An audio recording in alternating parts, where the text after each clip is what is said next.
Vamos lá, pessoal, começar aqui então com a dilatação linear, né, dos sólidos, né? Considerando que a gente está falando de um elemento como fosse uma barra, né?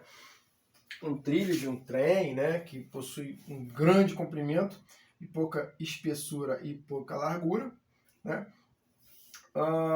Nós poderemos considerar essa dimensão como algo que realmente vai acrescentar à medida que nós aquecermos, né? Imagina ela com um comprimento inicial como esse, uma barra de alumínio, L0, tá? E aí a gente, uma temperatura inicial T0. Imagina temperatura ambiente, né? Um exemplo, 22 graus Celsius, por exemplo. À medida que a gente aquece essa barra, ela vai ter uma dilatação, vai aumentar, né? Devido ao que a gente já falou, aumento da sua energia cinética, né? Que, portanto, é a sua agitação molecular no final. Essa variação ΔL, ela vai ocorrer com uma temperatura maior. Portanto, uma variação de temperatura final menos inicial, um ΔT, ok? E a gente vai ver esse fenômeno aqui ocorrer, ok? De forma, como falei, bem pequena, porém considerável em alguns aspectos. Quais, por exemplo? Imagina que nós, quando andamos de trem nas grandes cidades, à medida que a gente vai se deslocando com o trem, a gente ouve estalos, né? Como fossem coisas seguidas, né? Papá, papá, papá. Ok? Também vemos juntas de dilatação nesses mesmos aspectos em pontes, né? em viadutos, ok? Quando passamos, vemos esses estalos. E o que seriam esses estalos à medida que se desloca com os veículos, né? São as juntas de dilatação, que o concreto, né, uma vez que é aquecido pela luz do sol, né, pela energia solar, vai ter uma certa maleabilidade.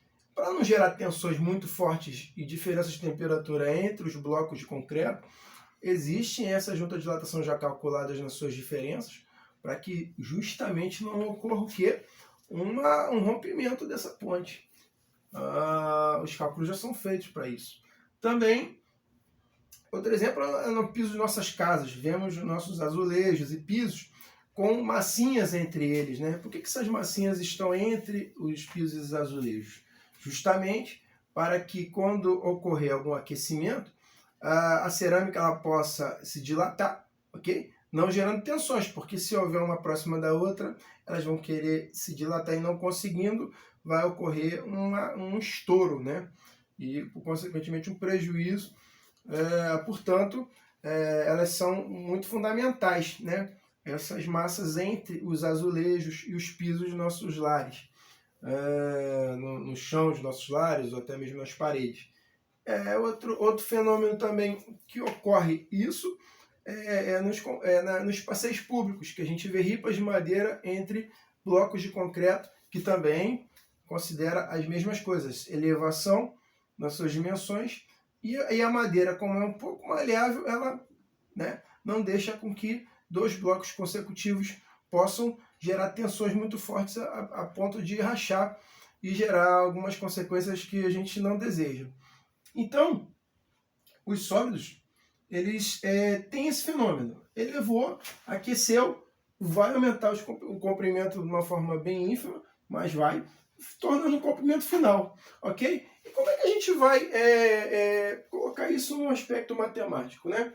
Os estudos verificam que o comprimento inicial ele é proporcional ao comprimento final após a dilatação, ok?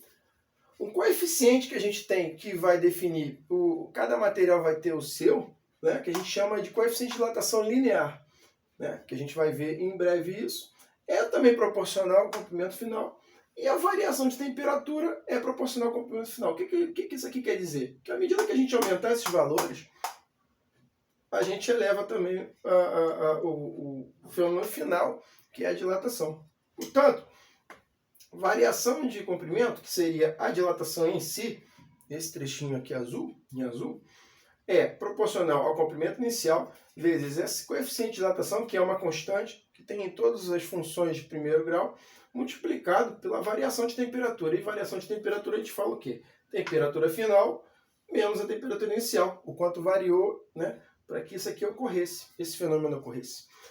Portanto, o comprimento final ele vai ser a soma do comprimento inicial mais a dilatação, ok? Então vai ser esse trechinho aqui que está desenhado em vermelho e esse trechinho que está desenhado em azul vai ser o comprimento final e o final do fenômeno em si, ok? Portanto, se eu colocar, substituir no lugar de ΔL os valores que aqui estão, né, vai ficar L0 mais L0 multiplicado por alfa, multiplicado por ΔT.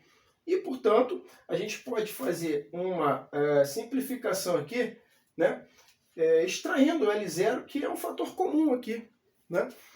E aí a gente fazendo uma evidenciação, tirando o L0 em evidência, ficaria o comprimento final igual ao comprimento inicial multiplicado por 1, né, que aí estaria no lugar desse L0 aqui, mais alfa ΔT. E o alfa, ele já está tabelado para determinados materiais. Então, cada material, normalmente vamos estudar os metais, vai ter o seu alfa, ou o seu coeficiente de dilatação, tá? Que vai ser maiores em alguns materiais e menores em outros materiais, ok? E quanto menor, melhor para alguns aspectos que a gente vai considerar, ok? Então, no final, a expressão da dilatação linear de sólidos ficaria nessa expressão. Porém, podemos fazer a parte, podemos calcular inicialmente esse valor e somar L0, não tem problema nenhum, ok? O que fica melhor para nós solucionarmos o problema. Ok? Então, a dilatação linear ela se baseia nesses aspectos e no cálculo matemático que a gente está vendo aqui. Durante a aula, vamos resolver bastante exercícios a respeito desse fenômeno, ok? Para a gente mais ficar a par de como o fenômeno ocorre, ok? E ao longo das aulas nós vamos dominar melhor esses conceitos, tá? Aplicando eles e aplicando essa equação, caso o exercício assim exija que nós achemos, né, quanto variou e quanto deu no comprimento final, ok? Então vamos para o segundo bloco, terceiro já, né? Porque o primeiro foi o aspecto introdutório. Terceiro bloco falando sobre a dilatação superficial dos sólidos, que aí vamos considerar áreas, ok? Então até breve, pessoal, e obrigado.